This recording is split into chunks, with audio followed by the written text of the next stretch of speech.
Amados irmãos e irmãs, que a graça e a paz de nosso Senhor e Salvador Jesus Cristo esteja com todos. Amém? É sempre uma satisfação imensa interagir com todos vocês, fazer novos vídeos, fazer novas transmissões. Estamos aqui mais uma vez para fazermos mais uma breve transmissão. Eu sou o pastor Daniel, estou dando estudo, analisando a doutrina católica romana à luz da Bíblia Sagrada. Será que o que a Igreja Católica Romana ensina hoje se harmoniza com a Sagrada Escritura? Vamos ver agora nesse estudo. Quero que os irmãos abram suas Bíblias no livro de Provérbios, capítulo 30, do versículo 5 ao 6, que diz: Toda palavra de Deus é pura, escudo para os que confiam nele. Nada acrescentes às suas palavras, para que não te repreenda e sejas achado mentiroso. Então, como vemos aqui, vamos refletir no versículo 5. Toda palavra de Deus é pura, escudo para os que confiam nele. Veja, toda palavra de Deus é pura, irmãos.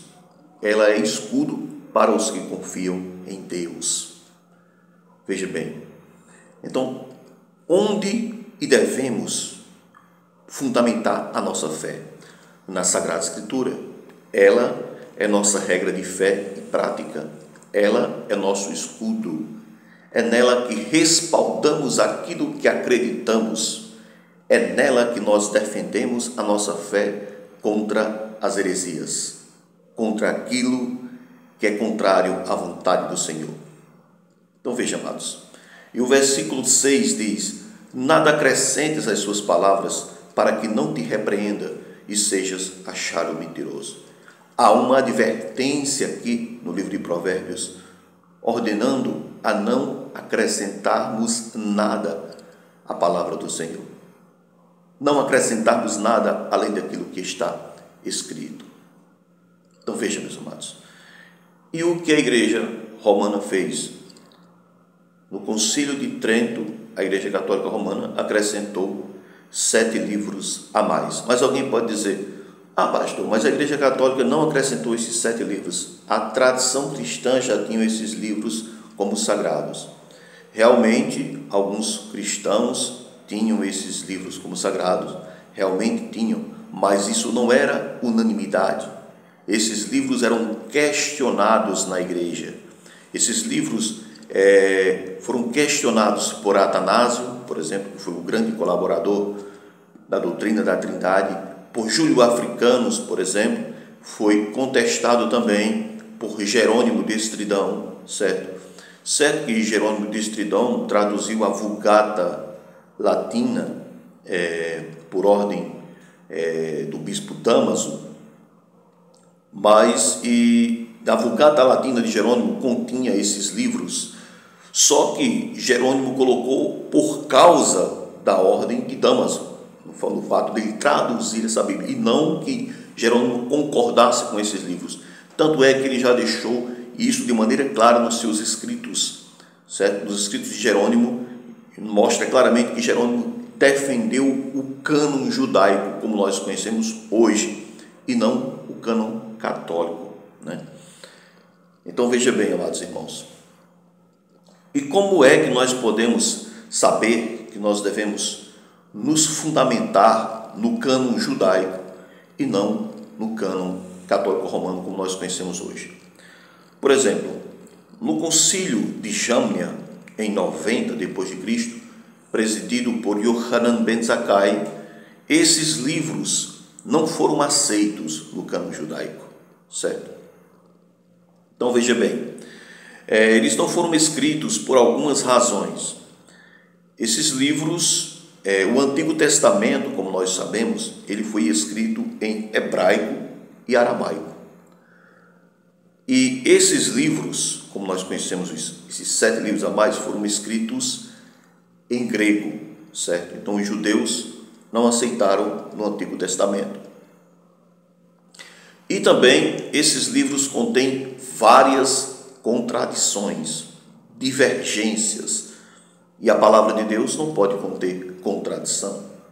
Por exemplo, o livro de Tobias ensina a oração aos mortos, né? Ensina a salvação através das obras, certo? ensina também, mostra também que um anjo mentiu, um anjo celestial mentiu. Isso não pode acontecer biblicamente, de acordo com a palavra de Deus, né? Nós vamos encontrar várias contradições, né, nesses livros apócrifos, né, que nós chamamos de apócrifos, a Igreja Católica chama de deuterocanônicos. Inclusive, nesses livros, nós encontramos uma apologia, né, uma defesa à questão de que a salvação ela é obtida através da prática de caridade, certo? A questão de que uma pessoa jejua a vida inteira, né, isso também é humanamente impossível, né? Então nós, por exemplo, passagens que ensinam bruxaria, certo? Então isso também contraria a palavra de Deus. Então esses livros não podem ser reconhecidos como livros autenticamente inspirados, soprados por Deus. Quando nós vamos aqui para o segundo livro de Macabeus, veja, segundo livro de Macabeus, capítulo 15. Estou lendo aqui na Bíblia de Jerusalém, que é uma versão muito usada por teólogos da atualidade. E olha o que diz aqui, o segundo livro de Macabeus, capítulo 15. Veja o versículo 37 ao 39. Diz assim: tendo passado assim os acontecimentos referentes a Nicanor, e como desde esses tempos a cidade ficou em poder dos hebreus, também eu aqui porei fim ao meu relato. Se o fiz bem, de maneira conveniente, é uma composição escrita. Era justamente isso que eu queria. Se vulgarmente e de modo medíocre, é isso o que me foi possível. Veja, só aqui está bom. Então nós vemos claramente aqui que ele reconhece que sua escrita pode ser questionada, pode ser colocada em dúvida. Então ele mesmo coloca aqui o seu relato como um relato medíocre. Então isso jamais pode ser comparado com a palavra de Deus. Então nós vemos que aqui é um livro realmente que não é inspirado, porque o próprio escritor reconhece no final do livro que ele não é inspirado, que ele não é inspiração, mas que é uma composição humana.